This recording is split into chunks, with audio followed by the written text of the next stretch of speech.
প্রবল ঝড়ে ভেঙে পড়ল হোর্ডিংয়ের লোহার কাঠামো। অল্পের জন্য প্রাণে বাঁচলেন দোকানদার ও ক্রেতারা। ঘটনাটি ঘটেছে হাওড়ার আলমপুর এলাকায় বাস স্ট্যান্ডের কাছে। ঘটনার জেরে কয়েকটি দোকান ক্ষতিগ্রস্ত হয়েছে এবং এলাকায় চাঞ্চল্য ছড়িয়েছে। স্থানীয় সূত্রে জানা গিয়েছে, গতকাল বিকেলে হওয়া প্রাকৃতিক দুর্যোগের সময় বাস স্ট্যান্ড সংলগ্ন একটি বিজ্ঞাপনের হোর্ডিংয়ের বড় লোহার খাঁচা আচমকায় ভেঙে পড়ে। সেটি পাশের কয়েকটি দোকানের উপর পড়ে ব্যাপক ক্ষয়ক্ষতি হয়। সৌভাগ্যবশত কাছেই থাকা বিদ্যুতের লোহার খুঁটির ওপর কাঠামোর একটি অংশ আটকে যাওয়ায় বড় দুর্ঘটনা এড়ানো যায়। সন্দীপ বিশ্বাস নামে এক হোটেল কর্মচারী জানান, ঝড়ের সময় দোকানে ক্রেতারা উপস্থিত ছিলেন এবং কয়েকজন মহিলা কর্মচারীও কাজ করছিলেন। হঠাৎ করেই লোহার কাঠামোটি ভেঙে পড়ে। তিনি রান্না করছিলেন, সেই সময় টিনের ছাউনি ভেঙে একটি ভারী লোহার অংশ তার পায়ের সামনে পড়ে। আতঙ্কিত হয়ে ক্রেতা ও কর্মচারীরা বৃষ্টির মধ্যেই কোনো রকমে দোকান থেকে বেরিয়ে প্রাণে রক্ষা পান। স্থানীয়দের অভিযোগ, বিজ্ঞাপনের হোর্ডিংয়ের লোহার কাঠামোটি বেআইনিভাবে তৈরি করা হয়েছিল। তাদের দাবি, একটি রাজনৈতিক দলের নেতার প্রভাব খাটিয়ে এই হোর্ডিং বসানো হয়েছিল। কাঠামো ভেঙে পড়ায় বেশ কয়েকটি দোকান ক্ষতিগ্রস্ত হয়েছে। বিদ্যুতের খুঁটির উপর কাঠামোর অংশ পড়ে যাওয়ার নিরাপত্তার জন্য এলাকায় বিদ্যুৎ সংযোগ সাময়িকভাবে বন্ধ করে দেওয়া হয়েছে। এদিন সকাল থেকে লোহার অ্যাঙ্গেল কেটে কাঠামো সরানোর কাজ শুরু হয়েছে। তবে স্থানীয়দের অভিযোগ, কাজ অত্যন্ত ধীর গতিতে চলছে এবং পুরো কাঠামো সরাতে আরও কয়েকদিন সময় লাগতে পারে। চম্পা পাঁচা নামে এক মহিলা দোকানদার জানান, তার হোটেলটি প্রায় সম্পূর্ণ ভেঙে পড়েছে। ঘটনার সময় দোকান বন্ধ থাকলেও তিনি ও তার ছেলে ভেতরে ছিলেন। কোনো রকমে বেরিয়ে এসে প্রাণে রক্ষা পান। তিনি ক্ষতিগ্রস্ত দোকানের সম্পূর্ণ ক্ষতিপূরণ এবং ভবিষ্যতে ওই ধরনের হোর্ডিং না বসানোর দাবি তুলেছেন। এদিকে অভিযোগ অস্বীকার করে জেলা কংগ্রেসের সদস্য অলোক কোলে জানান, ওই হোর্ডিংয়ের কাঠামোটি প্রায় 30 বছরেরও বেশি সময় ধরে রয়েছে এবং একটি স্থানীয় সংগঠনের তত্ত্বাবধানে ছিল। তিনি বলেন, আমি ওই সংগঠনের সদস্য হলেও ব্যক্তিগতভাবে হোর্ডিংয়ের মালিক নই। বহুবার মালিককে কাঠামোটি খুলে নিতে বলা হলেও তারা তা করেনি। গতকালের ঝড়ে বড় দুর্ঘটনা ঘটতে পারত, সৌভাগ্যবশত তা হয়নি। ক্ষতিগ্রস্ত দোকানদারদের ক্ষতিপূরণ দেওয়া উচিত। তার বিরুদ্ধে ওঠা সমস্ত অভিযোগ ভিত্তিহীন বলেও দাবি করেন তিনি। ঘটনার পর এলাকায় ক্ষোভের সৃষ্টি হয়েছে এবং ক্ষতিগ্রস্ত ব্যবসায়ীরা দ্রুত সমাধানের দাবি জানিয়েছেন। আমি সবে তখন দোকান বন্ধ করে চলে গেছিলাম। সবে জাস্ট দোকান বন্ধ করে গিয়েছি, তারপরেই হ্যাঁ টোটো পার্সেল। আমার গোডাউন ক্ষতি হয়েছে, গোডাউন পুরো ভেঙে গেছে।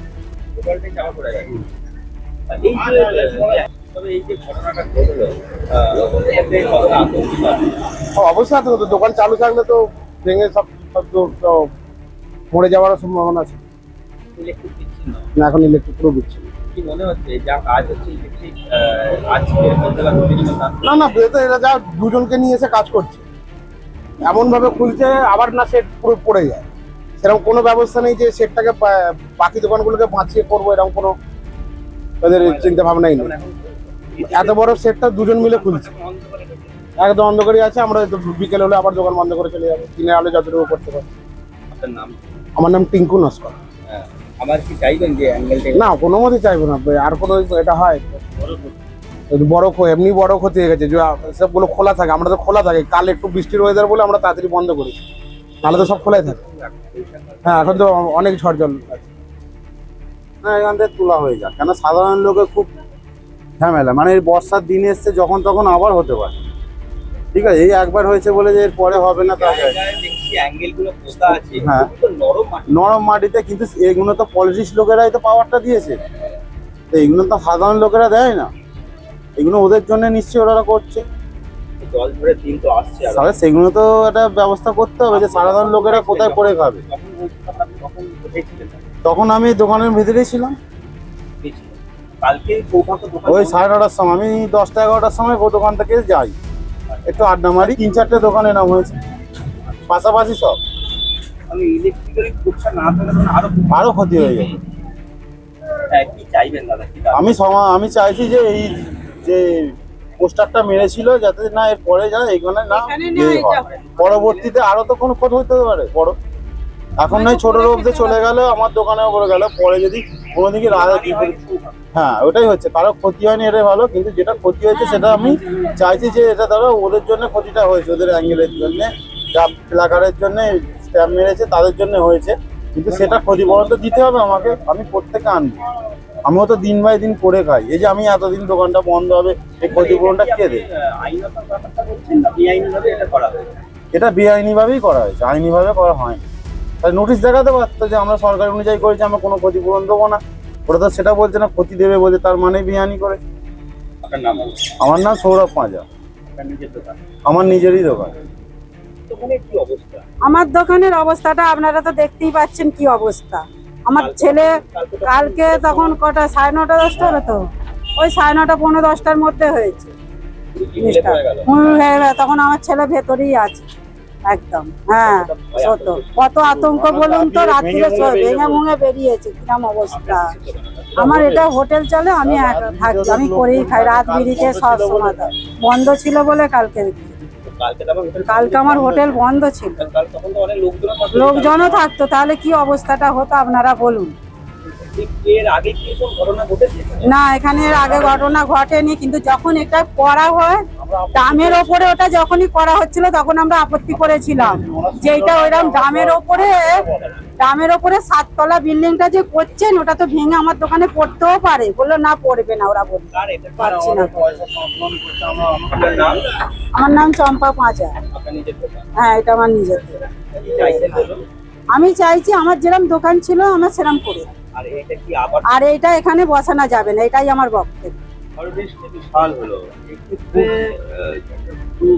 পুরো তয়নজ করে দিয়েছে দাদা। এই যে মানে ব্যানার লাগানোর যে হোর্ডিংয়ের, হ্যাঁ প্রচুর মানে এর আগে নাকি 15 বছর ধরে এরকম ক্ষয়ক্ষতি হয়ে আসছে।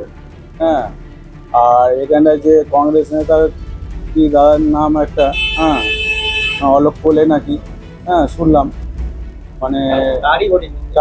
তারই তত্ত্বাবধানে হোর্ডিংটা চলে, ঠিক আছে। তো হোর্ডিংটা চলে, এর আগে 3বার 4বার এরকমই মানে কিছু হয়ে গেছে। আমি তো নতুন এসেছি কাজে, হ্যাঁ কালকে এই যে জিনিসটা, হ্যাঁ ওই পোস্টারগুলো না থাকলে আজকে আমার জীবন, পোস্ট না থাকলে, ইলেকট্রিকের না পোস্টার থাকলে এই জিনিসটা ওর উপরে পড়েছে, পরে ডানটা পুরো বেঁচে গেছে। নাহলে আমরা ওখানটায় প্রায় 15-20 জন ছেলে ছিলাম ভিতরে, হ্যাঁ লেডিসও ছিল, আমাদের এখানে লেডিস কাজও করে, হ্যাঁ সবাই প্রায় মারাই যেতাম।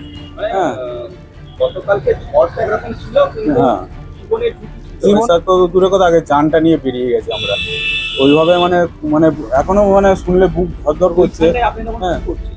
আমি ঠিক এই জায়গাটায় মানে চাটু তোলা ছিল, এই চাটুটা তোলা ছিল, এখানে আজ চলছিল, আমি তরকা মারবো বলে রেডি হয়েছি, আর এইটা পুরো ভেঙে এরকমই পড়ে আছে। হ্যাঁ, পুরো টিনের শেড টিনের সেট ভেঙে পড়েছে পুরো, মানে কালকে তাহলে আপনার লাকের। আমার মানে জীবন কালকে খুব লাকে বেঁচে গেছে। হ্যাঁ, আচ্ছা, এই যে বিপজ্জনক ভাবে যেভাবে আছে, এটাকে কি মনে করছেন? আর কি ঝড় ঝাপটা এলে বা ঝড় ঝাপটা এলে এটা যদি হোর্ডিংটা থাকে এরকম ভাবে যদি চলতে থাকে, এর নাকি আগে 2-3বার নাকি গেছে। হ্যাঁ, এই একবার হলো আমার দেখাতে। হ্যাঁ, এই হোর্ডিং যদি থাকে আরো গ্যাস দেখি, আমি সব কিছুই করি দোকানে। হাওড়া থেকে মণিশঙ্কর বিশ্বাসের রিপোর্ট, রূপসী বাংলা মিডিয়া।